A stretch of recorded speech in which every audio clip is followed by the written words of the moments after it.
partir de agora, vamos para a palavra de Deus. Amém, Santa Igreja? Amém. Verso de número que nós vamos ler começando aqui, é o número 1 de Números 13. E falou o Senhor a Moisés, dizendo: envia homens que espiem a terra de Canaã, que eu hei de dar aos filhos de Israel. De cada tribo de seus pais enviareis um homem, sendo cada um príncipe entre eles. E enviou-os Moisés do deserto de Parã. Segundo a ordem do Senhor, todos aqueles homens eram cabeça dos filhos de Israel. Enviou-os, pois, Moisés a espiar a terra de Canaã e disse-lhes, eu estou lendo 17, subi por aqui, para o lado do sul, e subi a montanha, agora verso 18, e vede que terra é, e o povo que nela habita, se é forte ou fraco, se pouco ou muito. 19, como é a terra em que habita, se boa ou má, e quais são as cidades em que eles habitam, se em arraiais ou em fortalezas. Verso 20, também como é a terra, se fértil ou estéril, se nela existe árvores ou não, e esforçai-vos e tomai do fruto da terra. E eram aqueles dias os dias das primícias e das uvas. Assim subiram e espiaram a terra, desde o deserto de Zim até Reob, a entrada de Amate. E subiram para o lado do sul, e vieram até Hebrom, e estavam ali Aimã, Sesai e Talmai, filhos de Anak. Hebrom foi edificada 7 anos antes de Zoã, no Egito. Depois foram até o vale de Escol, e dali cortaram um ramo de vide com um cacho de uvas, o qual trouxeram 2 homens, sobre uma vara, como também das romãs e dos figos. Chamaram aquele lugar o vale de Escol, por causa do cacho que dali cortaram os filhos de Israel, que dali cortaram, e eles voltaram de espiar a terra ao fim de 40 dias. Nós olhamos para essa primeira parte do texto e encontramos aqui uma ordem de Deus, uma promessa de Deus, que não cabia nenhum tipo de dúvida. Aqui não havia uma palavra que era simplesmente para causar qualquer tipo de inquietação ou embaraço. A palavra era para fazer apenas aquilo. Nós estamos tratando de um momento da história em que a nação acaba de sair do cativeiro, acaba de sair da escravidão. E Deus já tinha mostrado para eles sinais de que estaria com eles. Nessa primeira parte do texto, eu queria que você prestasse bem atenção. Não há uma só variação de dúvida. Há uma ordem imperativa: vá e faça. Não precisa ter dúvida. Vá, reconheçam a terra, visualizem a terra, façam um relatório. E aqueles homens que foram enviados representavam a totalidade da nação. Perceba que a ordem de Deus foi: cada um vai como líder da sua tribo, 12 tribos, e cada um traria para a nação um espírito de vida, um espírito de ânimo sobre a nação. E eles não foram escolhidos qualquer um, você já me ouviu falar sobre isso aqui, e eles então tinham única e tão somente que chegarem lá e fazerem um relatório trazendo a expectativa de quando iam entrar, porque de fato não tinha dúvida, não tinha nenhum tipo de impossibilidade. Aí nós vamos para o capítulo 13, do verso 27, que diz assim: e cortaram-lhe, e contaram-lhe, disseram: fomos à terra que nos enviaste, e verdadeiramente mana leite e mel, e este é o seu fruto. O povo, porém, que habita nessa terra é poderoso. Repare nas declarações de pessimistas. Deus não pediu para que eles trouxessem informações negativas, mas olhe o espírito do pessimista. O povo, porém, que habita nesta terra é poderoso, e as cidades fortificadas e muito grandes. E também ali vimos os filhos de Anak. Os amalequitas habitam na terra do sul, e os heteus, e os jebuseus, e os amorreus habitam na montanha. e os cananeus habitam junto do mar e pela margem do Jordão. Então Calebe fez calar o povo perante Moisés e disse: certamente subiremos e a possuiremos em herança, porque seguramente prevaleceremos contra ela.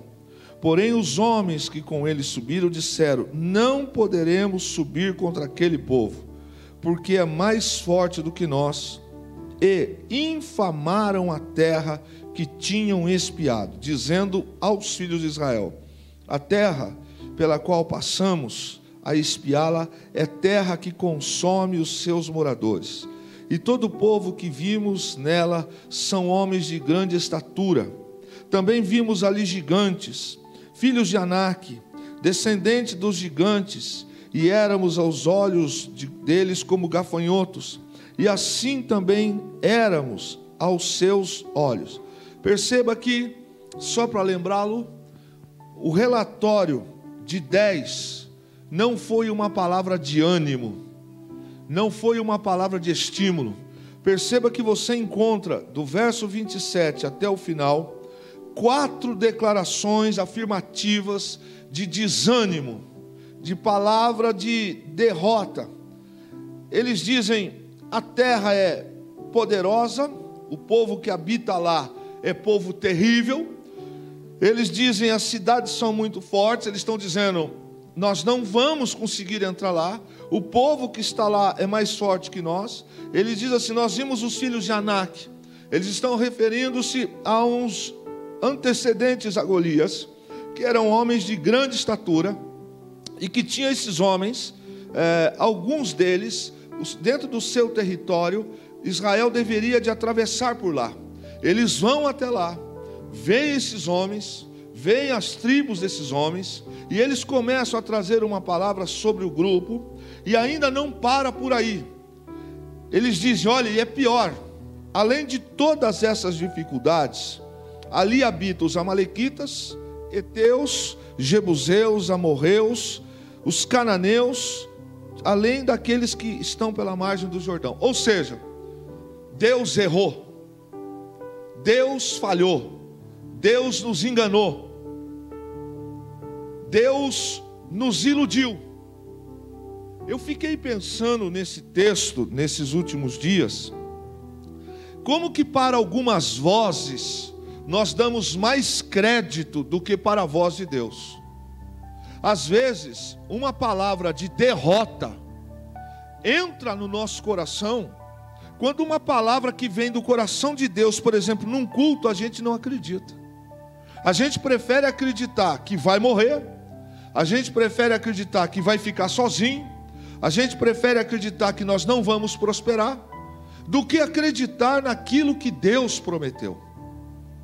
Esse texto, ele traz aqui para nós, para que a gente entenda a palavra desta noite, é necessário fazer essa introdução, que eles nos mostram, o texto nos relata, que no grupo de pessoas da vida, e eu quero colocar aqui para você, que existem pessoas dentro da igreja, na família, que recebem promessas grandiosas de Deus. Não apenas estas que estão escritas na palavra, mas coisas específicas, mas que com o passar dos dias, eles invalidam a promessa. As pessoas pegam a promessa e põem de canto. Não é Deus quem falha, não é Deus quem erra. Nós olhamos aqui, por exemplo, e esses homens começam a falar de um povo maior que eles, de uma cidade, de cidades fortificadas. Eles falam inclusive que não só aqueles homens, mas tinha outros povos ali ao redor, e eles ainda fazem menção de que nos lugares mais difíceis tinha gente. Esse é o relatório que eles fazem. E aí o texto nos mostra que, por último, dentro ainda desse capítulo, eles falam o seguinte: a gente não pode, a gente não vai. Irmão, preste atenção. Quando Deus fala algo e eu digo assim: eu não sou capaz, você acha que Deus tem obrigação de fazer? Quantos têm a sua Bíblia aí? Levante aí para mim, quero ver essa noite. Levante suas Bíblias aí, por favor. Agora deixa eu lhe fazer uma pergunta. Quantos acreditam no que está escrito aqui nesta palavra? Todos acreditam mesmo? Alguém aqui não acredita? Aqui é a palavra de Deus.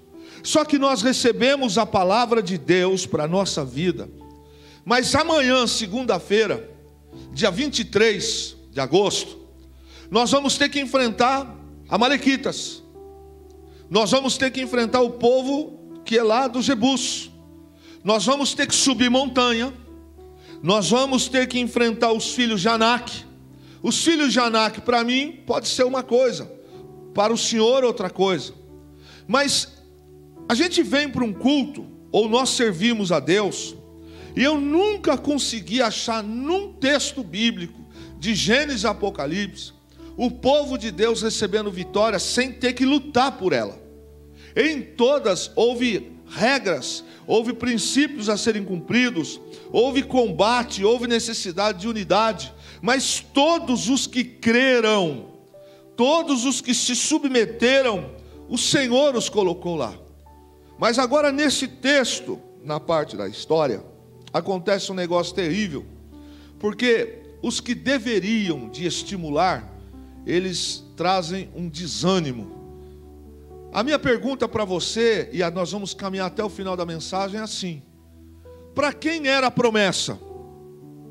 Para quem era a promessa? Para uma pessoa? Para duas pessoas? Para quem era a promessa? Para quem era a promessa, igreja? Para a nação. Todos concordam ou alguém está fora de sintonia aqui? Para quem era a promessa? Para toda a nação. Deus não disse, vou abençoar 2 tribos, 4 tribos. Ele disse, vocês vão entrar, vocês chegarão lá. Agora veja, querido, que todo esse povo que o Senhor falou com eles, que o Senhor tratou com eles, eles enviam os seus melhores que estão lá. E esses melhores que estão lá, eles voltam, e o que eles enxergam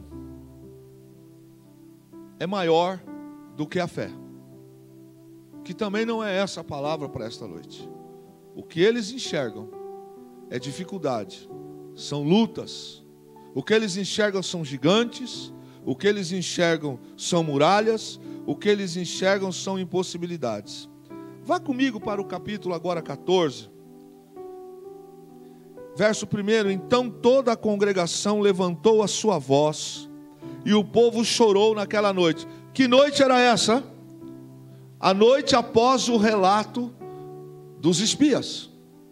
E todos os filhos de Israel murmuraram contra Moisés e contra Arão. E toda a congregação lhes disse: quem dera tivéssemos morrido na terra do Egito, ou mesmo neste deserto. E por que o Senhor nos traz a essa terra? Para cairmos à espada, e para que nossas mulheres e nossas crianças sejam por presa? Não nos seria melhor voltarmos ao Egito? Para um pouquinho aqui. Hoje de manhã foi pregado aqui um assunto muito forte, muito bom, sobre ciclo de escassez.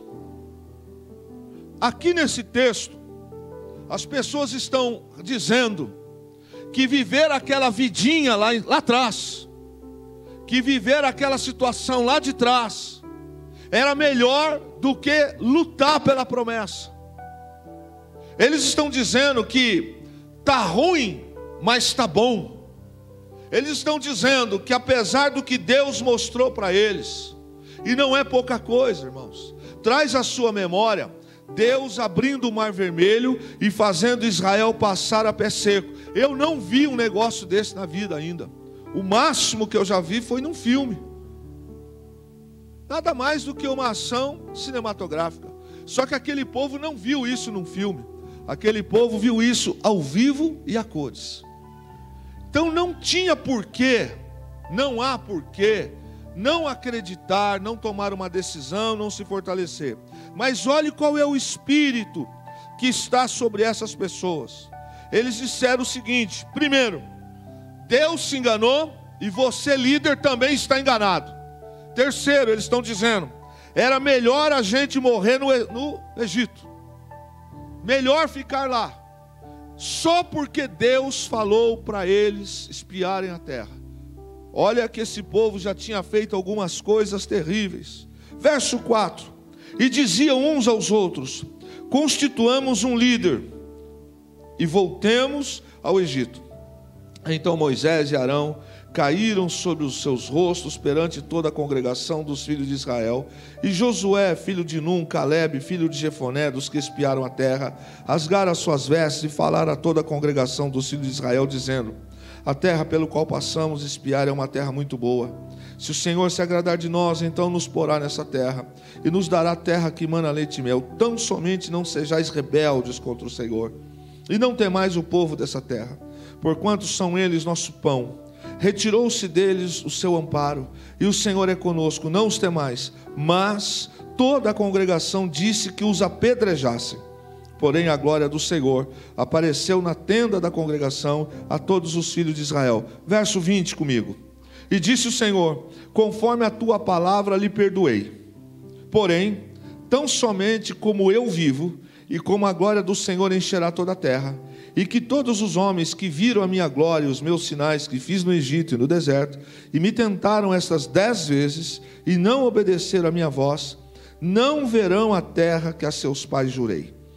E nenhum daqueles que me provocaram haverá. Porém o meu servo Calebe, porquanto nele houve outro espírito, e perseverou em seguir-me, eu o levarei à terra em que entrou, e a sua descendência a possuirá. Versículo 6, abra sua Bíblia em Josué 14 agora. Até aqui, todos conhecem, todos sabem da história, e agora vem a mensagem desta noite. Quem aqui já não ouviu alguém dizer a seguinte frase: fulano deu sorte? Ou então, alguém diz assim: também pudera, né?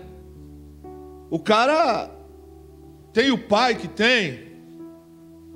Ou você já disse isso: fulano deu sorte. Só que para nós cristãos, quando a gente se expressa desse jeito, sabe o que nós estamos dizendo? Nós estamos dizendo que nós somos místicos. Nós estamos dizendo que na verdade nós não acreditamos em Deus. Porque não se confunde ser filho de Deus com ser folgado. Não se confunde ser filho de Deus com preguiçoso. Não se confunde ser filho de Deus e achar que as coisas caem do céu só porque a gente foi batizado nas águas, só porque a gente é membro de uma igreja e toma a Santa Ceia. Não se confunde ser filho de Deus, ficar sentado e jogar toda a nossa responsabilidade para Deus. Até porque a Bíblia nos ensina. Olha, irmãos, a Bíblia ensina como escolher marido, como escolher esposa. A Bíblia ensina como fazer pão. A Bíblia ensina como uma mulher casada deve se comportar. A Bíblia ensina como um homem deve se comportar. A Bíblia ensina como um obreiro deve se comportar, como um pastor deve se comportar. A Bíblia ensina como deve se educar filhos. Perfeito? Nós não precisamos de conceitos aí de fora. Pessoas cristãs se baseiam na Bíblia. A Bíblia nos ensina a ganhar o pão honestamente. A Bíblia nos ensina a obedecer às leis da terra.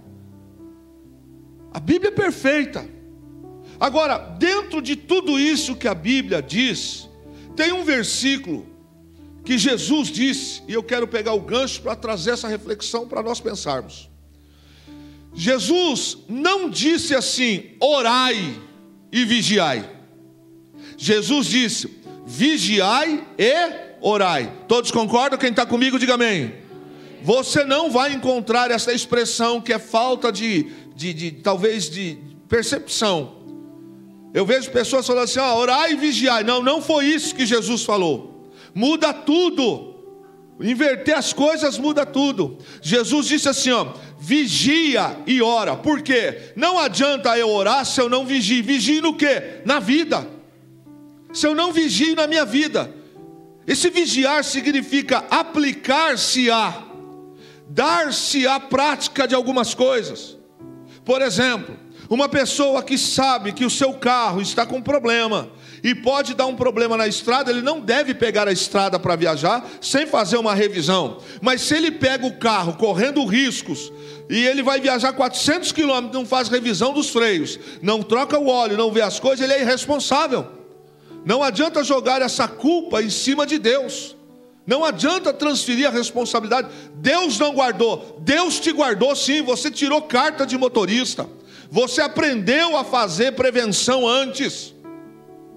Você sabia que deve calibrar os pneus antes de pegar a estrada. Você sabe que tem que olhar lá para ver se tem água, se o carro tem óleo lá no motor. Você foi habilitado para isto. Quem pega a estrada desse jeito é irresponsável. Deve verificar. A Bíblia nos traz alguns princípios, cujos quais, uma vez desconhecidos na prática, trazem consequências catastróficas. E aí a gente vai encontrar na vida, acho que eu vou ter que trocar de microfone. Aí nós vamos encontrar na vida uma situação que é mais ou menos assim: 2 a 3 pessoas recebem a mesma promessa e, no entanto, passa o tempo, quem está nesse culto recebe a promessa. Só que Deus não falou assim: o Zé, a Maria, o Pedro, o João. Deus disse: estou abençoando, estou liberando uma palavra. Só que às vezes nós olhamos para algumas coisas e nós recebemos a promessa de Deus, mas Deus não fala para nós quando vamos receber e o que vamos passar para receber. Até porque se Deus falar para nós tudo que nós vamos passar para receber, a grande maioria cai fora. Eu vejo aí para você um futuro assim, assim, Deus manda dizer assim, assim, assado. Glória, vai ser amanhã. Não, pode ser amanhã. Só que para chegar lá, precisa passar por etapas, passar por processos. Só que processo ninguém quer passar. As pessoas querem direto a bênção. Elas querem direto o altar, elas querem direto o pódio, mas elas não querem pagar o preço. E falando em pagar preço, muitas das vezes as pessoas olham para esse texto aqui e passa desapercebido algumas coisas que são muito sérias, porque aqui Deus falou com a nação e disse assim: vou vos levar até a terra prometida. Amém, queridos?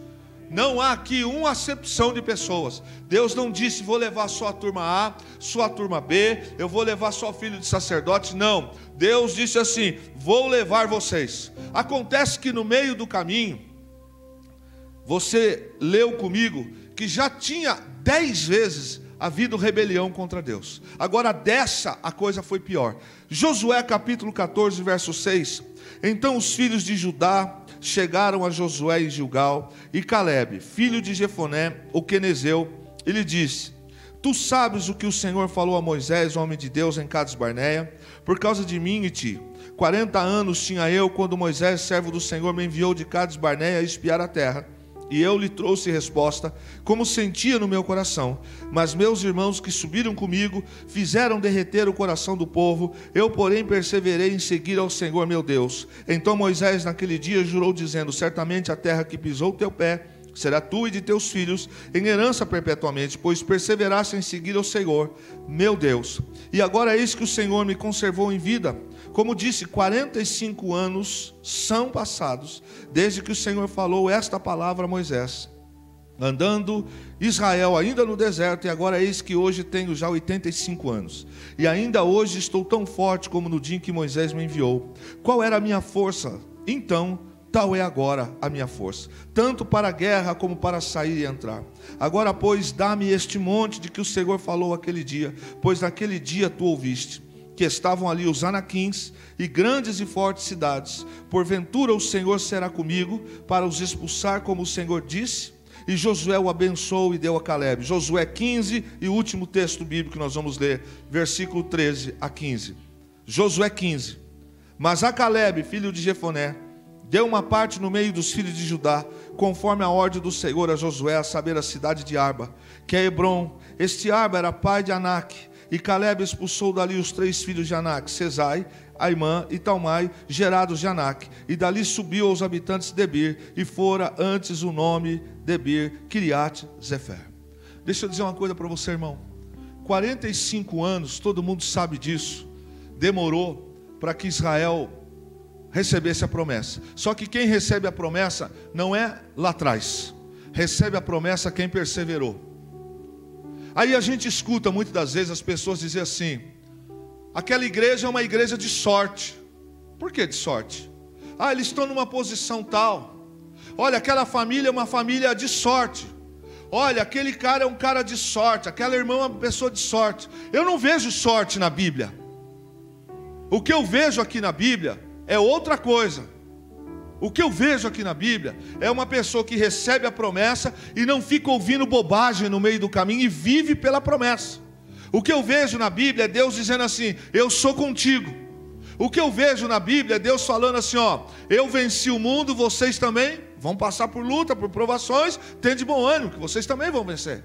O que eu olho na Bíblia, eu não vejo Deus dando assim: olha, para alguns eu vou dar pepitas de ouro, para alguns eu vou dar petróleo. Eu não vejo. Eu vejo na Bíblia Deus abençoando um casamento, sabe quando? Quando a mulher e o marido andam na presença de Deus. É isso que eu vejo. Eu não vejo Deus abençoando um homem empresário se o homem não é organizado, se o homem não é disciplinado, se o cara não é fiel com Deus nos dízimos e na oferta, se o cara não tem compromisso com as leis da terra, se o cara é um sonegador. Como é que Deus pode fazer isso, irmão? O que eu olho aqui na Bíblia é que eu vejo que 45 anos se passou por uma promessa chegar na vida de uma nação. Foi preciso você encarar no texto aqui que 45 anos foi um desgaste de tempo de alguns, para alguém levantar e dizer assim: olha, a Jacira teve sorte. Sorte? Você conhece a história da Jacira? Ora, o Rodolfo é um cara de sorte. Sorte? Pelo que me consta, o Rodolfo é homem de Deus, ele teme ao Senhor. Aí alguém diz assim: olha, a Gisele é uma moça de sorte. Sorte não. Eu sei que a Gisele é uma crente. Eu sei que a Gisele teme a Deus. Eu sei que a Gisele anda nos caminhos de Deus. Deixa eu te falar, eu vejo ela nos cultos semanais. Eu conheço ela desde pequena. Eu sei do compromisso dela com o reino de Deus. Eu sei o quanto ela leva, por exemplo, as questões da obra a sério. Mas eu tiro a Gisele. Aí vamos para o irmão tal, o irmão B. Fulano de tal fulano é de sorte. De sorte? Como assim de sorte? Ele deu sorte porque naquele dia teve um sorteio e ele ganhou a casa. Não, a Bíblia não diz que é assim. A Bíblia diz que o justo viverá pela sua fé. E fé que não tem obra é uma fé morta, é uma fé ineficaz. E aí as pessoas às vezes olham para você, para mim, ou nós olhamos para alguns, que isso é um rótulo muito comum de pessoas descompromissadas, e dizem assim: também pudera, né? Ele deu sorte de estar naquele dia. Como sorte? Não existe isso. O que existe é trabalho. O que existe é dedicação. O que existe é fidelidade com Deus. 45 anos, eu fiquei meditando nesse texto essa semana, na palavra que Jesus disse, fazendo uma analogia com Caleb. Primeiro, eu creio em Deus. Quer ver uma coisa? Quantos creem em Deus aqui esta noite? Levante suas mãos, levante bem alto. Quantos creem? Pois bem, alguns não creem porque não levantaram a mão, então estão aqui ocupando espaço. Vamos lá. Crer em Deus e não vigiar, o que eu estou fazendo? O que eu estou fazendo, irmãos? Eu estou entrando dentro de um templo fazendo o sinal da cruz? Eu estou dentro de um templo esperando alguém abrir minha boquinha e colocar alguma coisa para mim? Se eu estou dentro de um templo, na casa de Deus, eu recebo uma palavra de Deus, e eu não vivo essa palavra, eu estou perdendo tempo. Aí eu vou virar amanhã e vou dizer assim: também pudera. A loja do irmão lá, ele deu sorte, porque fulano. Essa é a desculpa que muitas das vezes alguns gostam de dar. Porque quando eu olho para o texto, eu quero que você preste atenção. Adianta orar se eu não vigio? Quantas pessoas que oram e saem da igreja vai tomar cachaça? Quantas pessoas que entram e saem da igreja e vai procurar namorado no mundo? Namorada no mundo? Quantas pessoas que recebem a palavra e adulteram? Quantas pessoas que recebem a palavra, ora, e no dia seguinte está lá envolvido em escândalo? Ué, mas para aí, a pessoa não estava lá? Existe uma diferença, meu irmão. Existe uma diferença de trazer a palavra para a nossa vida. Eu fiquei pensando que se a pessoa não mudar, Deus é obrigado a mudar a pessoa?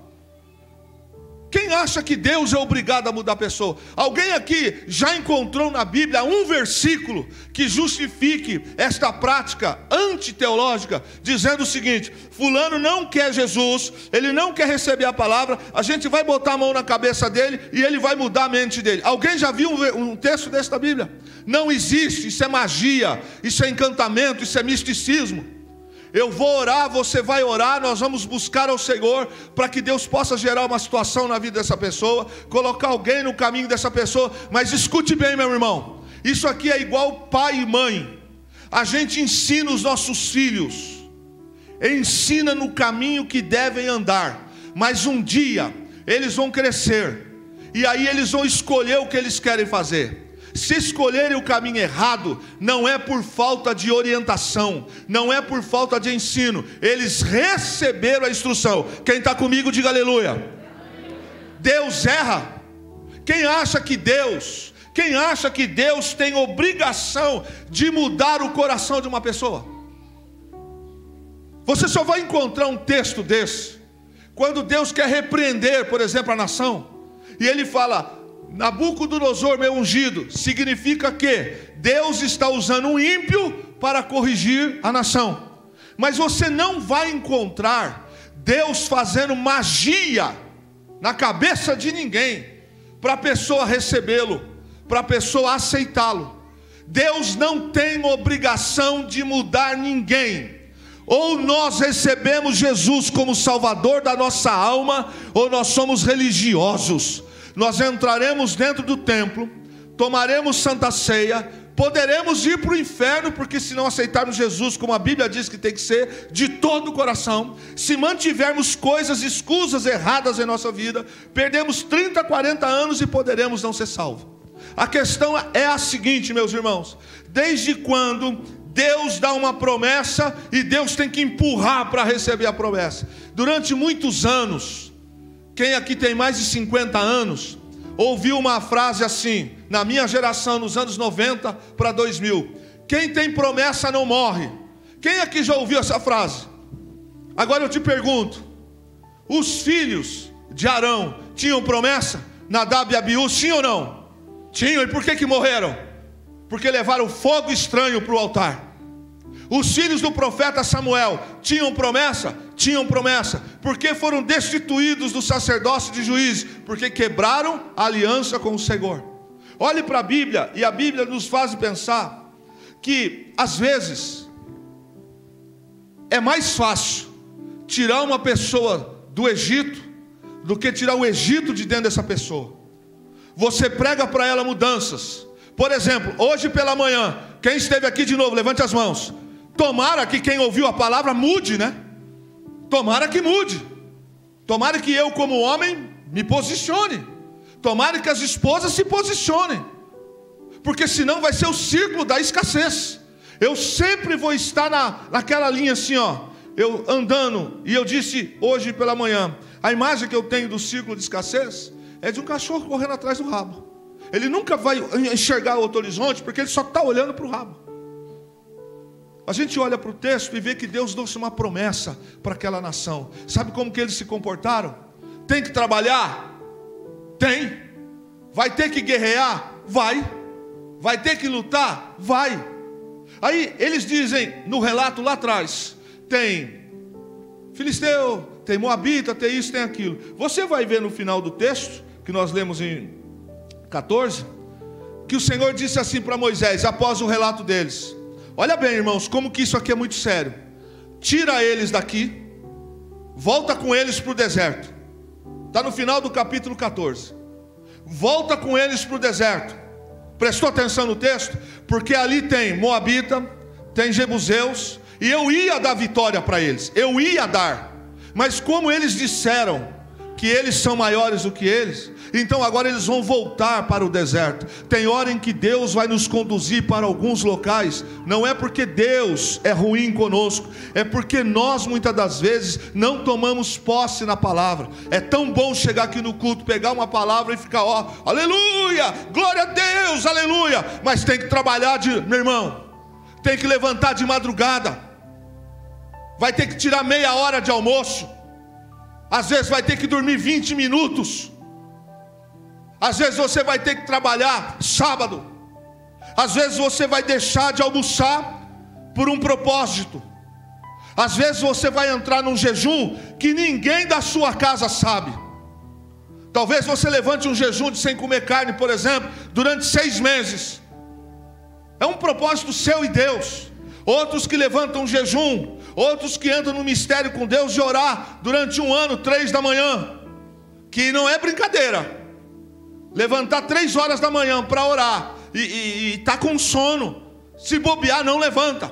Eu quero, Deus, que o Senhor me ajude, eu quero o melhor para a minha família. Começa em nós. Se eu quero o melhor para a minha família, começa em nós. Se eu quero um casamento melhor, começa em mim. Se eu quero um pai melhor, uma mãe melhor, começa você sendo um filho melhor, começa você sendo uma filha melhor. Eu quero uma igreja melhor, mas você como ovelha, é a melhor ovelha? Você reclama de tudo, mas olha para a tua vida, olha quem é você. Dá uma olhada na sua estrutura, dá uma olhada nesse ano, qual o teu comportamento no reino, para a gente falar alguma coisa de Deus, da liderança. Dá uma olhada nos últimos meses, como é que nós temos reagido. Isso aqui é só para a gente pensar, não tem nenhuma palavra de acusação aqui. Às vezes Deus está mandando, e eu percebo que é mais ou menos assim. Vem um profeta na casa, aí o profeta está aqui, aí eu divulgo no grupo do WhatsApp, divulgo nas redes sociais, aí gente que não vem na igreja 15 dias, 20 dias, tem que tomar Santa Ceia, aí vem aqui, termina o culto, e vem com aquela cara de, ora por mim, mas a gente que é da casa fala, o cara nem congrega, irmão, o cara nem congrega, não vem numa oração, não vem na consagração, não vem na escola dominical, falta a Santa Ceia por qualquer coisa, se está calor não vem porque está calor, se está frio não vem porque está frio, não dá para entender. É questão de sorte. Será que é sorte essa pessoa aqui, Deus colocar uma empresa, ela arrebentar de ganhar dinheiro? Será que é sorte o ministério tal está bombando, ganhando alma, batizando, fazendo? Porque talvez o ministério tal, o ministério X, as pessoas estão lá doando-se. Quando fala em jejum e oração, todo mundo paga o preço. Será que é sorte aquele departamento de mídia, de transmissão, ministério de louvor? Será que é sorte? Porque a gente olha aqui para a Bíblia e Deus está dizendo assim, ó, vai, examina e toma posição, faça o que tem que fazer. A gente não vai encontrar na Bíblia Deus pegando assim, ó, queridinho, você tá tão abatidinho, né? Você não está entendendo, né? Mas eu vou te dar aguinha de coco aqui, não. Eu olho para a Bíblia e vejo um profeta Elias que andou dia e noite e Deus não mandou ele estar lá. Aí Deus colocou pão para ele, Deus colocou tudo certinho para ele. Daqui a pouco Deus fala assim, agora você volta pelo caminho que você veio. Não, mas Senhor, a gente já não fez as pazes? Fizemos, mas volta pelo caminho. Eu não te mandei vir para cá, foi você que veio para cá. Você está falando que você está sozinho, mas tem 7.000 que ainda não se dobraram a Baal. Eu olho para o texto, meus irmãos, e quando nós encontramos aqui algumas coisas que a fé constitui em práticas de princípios. Irmãos, quantos de nós que gostaríamos hoje de que a igreja tivesse médicos, dentistas, doutores, empresários e etc.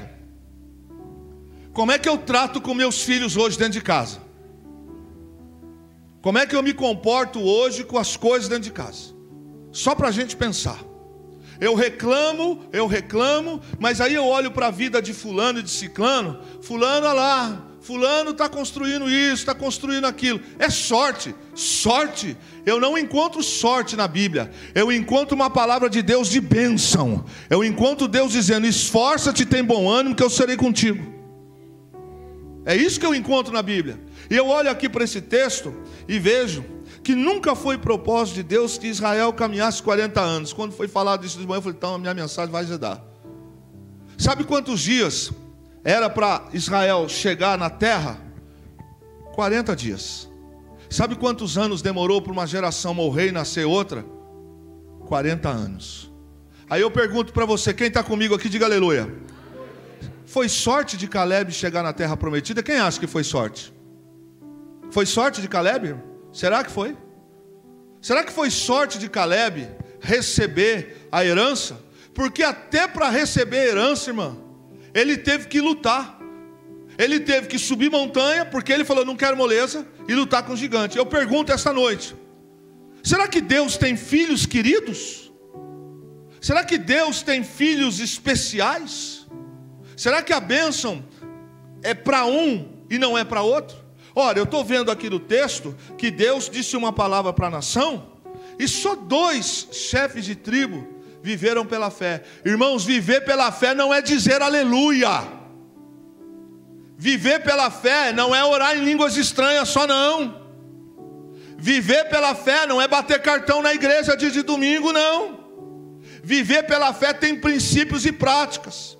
Não ser fofoqueiro, não ser murmurador, não ser preguiçoso, ser disciplinado. Ora, as pessoas olham, por exemplo, a casa que o irmão comprou. O camarada, por exemplo, trocou de casa, comprou uma casa com piscina. Aí alguém fala assim, fulano deu sorte. Sorte? Dá uma olhada na história desse cara. Trabalha de madrugada, trabalhou assim, trabalhou assado, faz assim. Ó, isso estou falando no material, mas vivendo a palavra de Deus. Porque tem gente que o material não mexe com o coração dele. A gente olha para a história de Caleb, a gente vê que tem obstáculo na vida que não existe, nós que criamos obstáculos. Quem aqui já fez faculdade pelo menos há 10 anos atrás? Levante suas mãos. Escuta, irmãos, passar na faculdade há mais de 10 anos atrás, desculpa vocês, mas vestibular, rala para passar no vestibular. Não é tão moleza assim hoje. Hoje a história é um pouco diferente. Para conseguir uma vaga no banco acadêmico, meu irmão, sabe como é que você fazer uma prova em que o professor dá uma pergunta e fala assim, a minha prova consistirá numa dissertação, o tema é esse. Sabe o que é que você trabalhar de dia? Chegar em casa 10, às vezes, quem trabalha de dia e faz faculdade à noite, chega em casa 11 horas da noite, cansado, sem tomar banho. Para quem é mulher, tem filho e tem marido, está entendendo o que eu estou falando? Como é que é? Não sabe se vai tomar banho primeiro, se vai jantar primeiro ou se vai estudar, porque tem um trabalho para entregar no outro dia. E se durante o dia no trabalho, como ele é crente, ele não pode roubar o patrão, porque quem estuda durante o horário de trabalho está roubando, está recebendo salário para trabalhar, não para estudar. Então pega a bolsa de estudo do governo, não é? A gente tem que entender, senão eu estou furtando o meu empregador. Aí eu tenho que enfrentar uma madrugada. Só que uma faculdade não é só um ano. Aliás, a faculdade você passa por ela, mas é depois que começam algumas coisas. É a especialização, é o mestrado, é o doutorado, e depois continua. Aí um belo dia eu vejo um camarada que, enquanto eu estava indo para a praia, todo final de semana, enquanto eu não tinha compromisso com a vida, ganhei dinheiro investindo no que eu quis. Não investi em estudo, investi em outras coisas. 10 anos depois, eu vejo aquele moço na igreja, crente, honrado, formado, com uma bela de uma casa, uma família estruturada, uma casa com piscina, um bom carro. E eu não estou falando de prosperidade, eu estou falando de um cara dedicado, alinhado com o reino. Eu vou perguntar para você, foi sorte? Foi sorte? Porque a gente faz faculdade, mas não deixa de ser crente, sim ou não?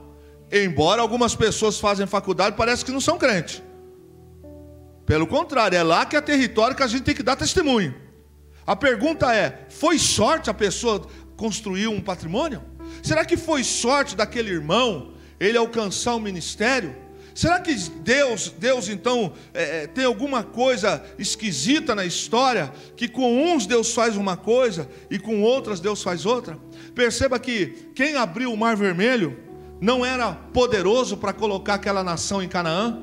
A pergunta é, quero que você entre na mensagem, Caleb teve sorte? Irmãos, como é que você acha que Caleb teve que lidar 45 anos com oposição? Primeiro, Deus falou que só ele e Josué iam entrar na terra. Sim ou não? Pensa na turma que não foi entrar, como é que trataram esse cara durante 45 anos. Você é um puxa, você é isso, você é aquilo, sai para lá X9, sai para lá chaveirinho de pastor, sai para lá não sei o que, sai para lá não sei. Eu não estou falando de 45 minutos, meu irmão, que você bate uma bola e acabou. É 45 anos. Escute, a família de Caleb, aqui está falando da sua descendência, mas imagine que Caleb teve que viver com seus amigos, e a Bíblia diz que esses seus amigos também não entraram na terra. Então ele teve que conviver com hostilidade, ele teve que conviver com provas que veio sobre a nação, e ele teve que passar pela prova junto com a nação. Quem está entendendo, diga amém. Amanhã, irmão, a pessoa olha para nós e fala assim: nossa, olha lá, está viajando, tirando 20 dias de férias, que sorte. Sorte, irmão? Primeiro, sou fiel com Deus. Segundo, trabalho. Terceiro, sirvo um Deus verdadeiro. Quarto, não sou preguiçoso. Quinto, sou um cara disciplinado. É você que merece.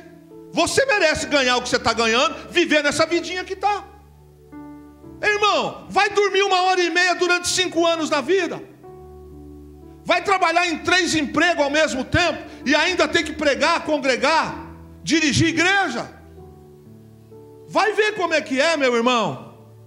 Antes da gente olhar para uma pessoa e dizer assim: a fulano é um cara de sorte. Não é sorte não, irmão. Na vida do crente é Deus que abençoa.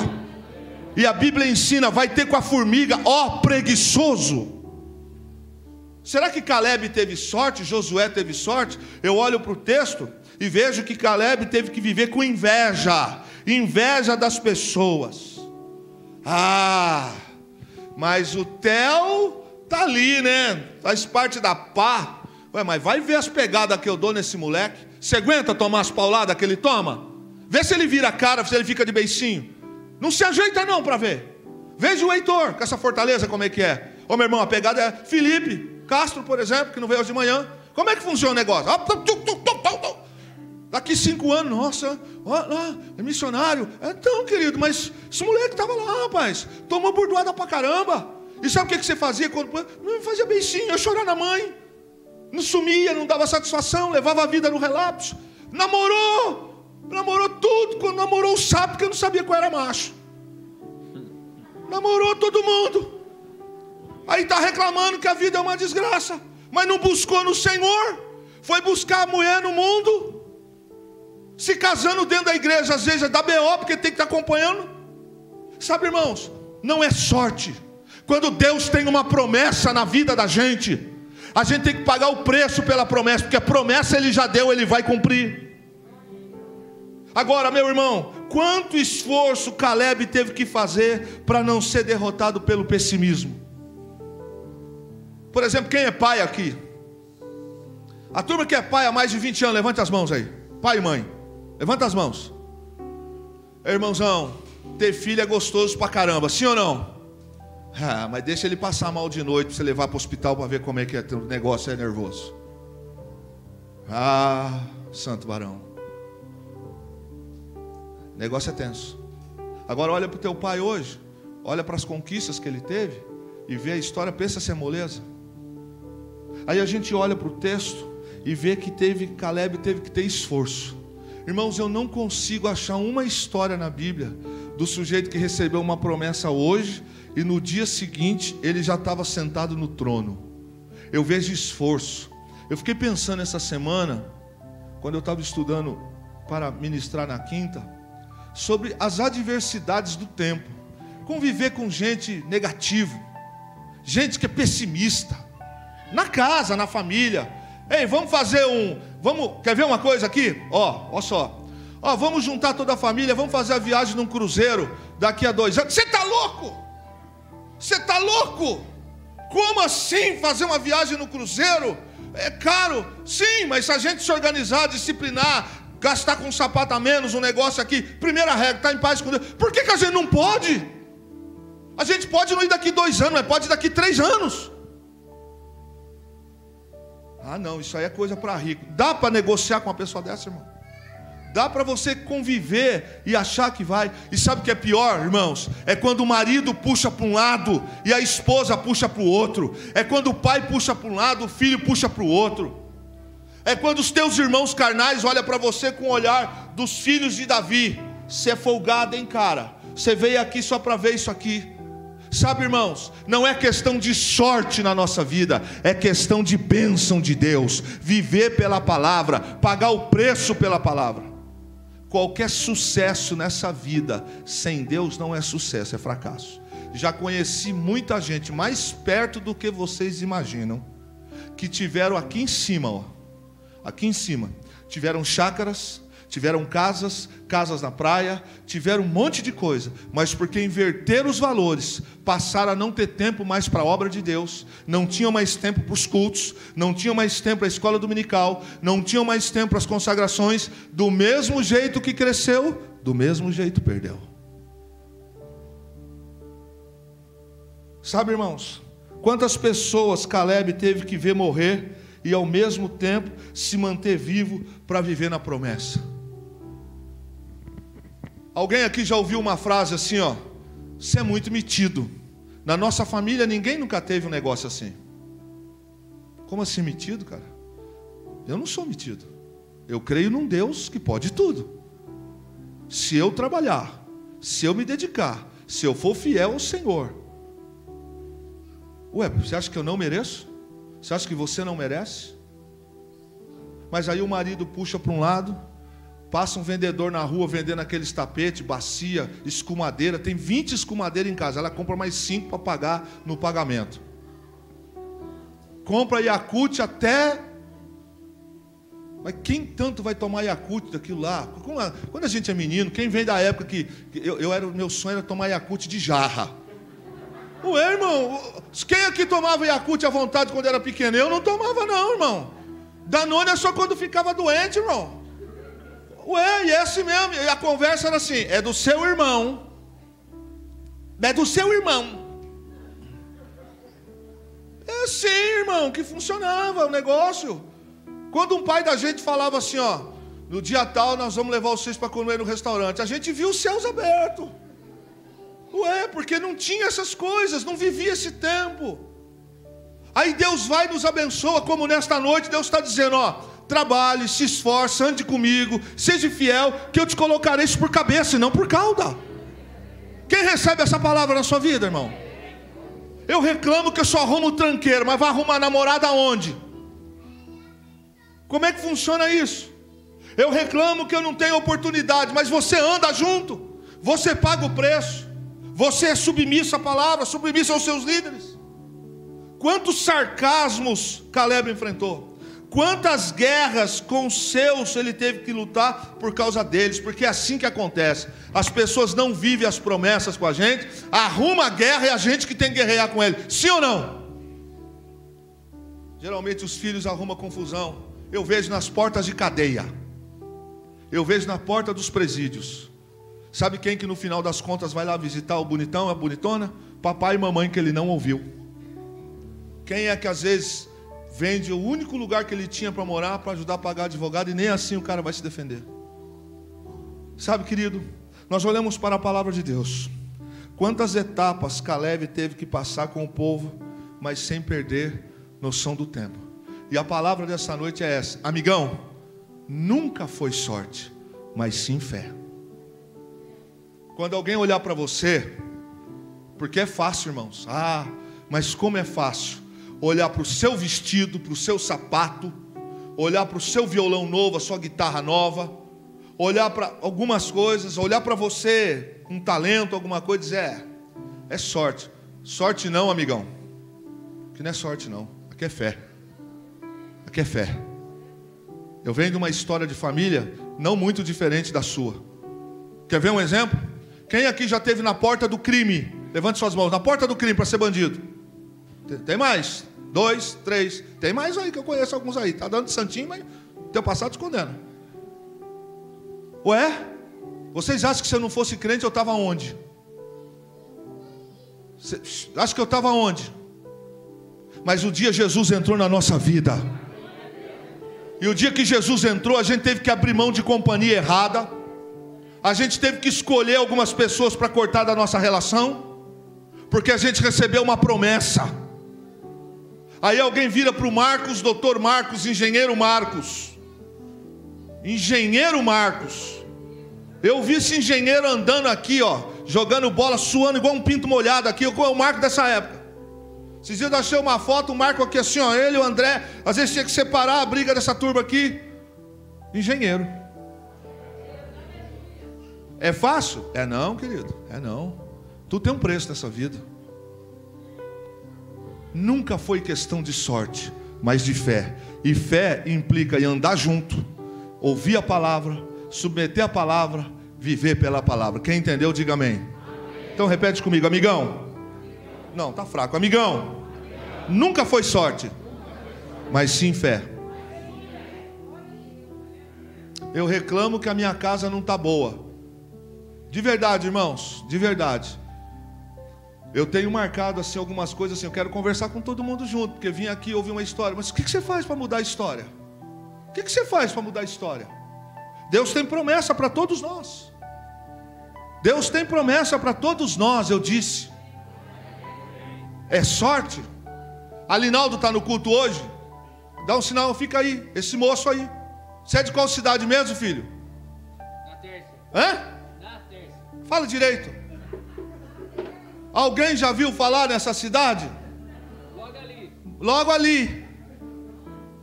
Veio para cá, aceitou Jesus, até casa própria Deus deu para ele. Mas não toma uma chicotada de vez em quando, filho? Tem uma nova chegando aí. Está entendendo, querido? Nunca foi sorte. Antes da gente reclamar, presta atenção. Viver custa.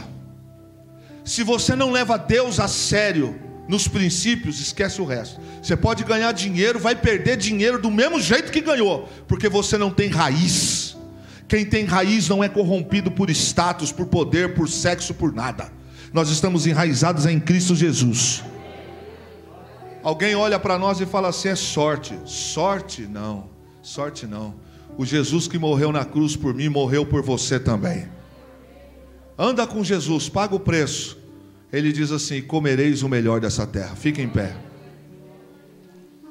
Irmão,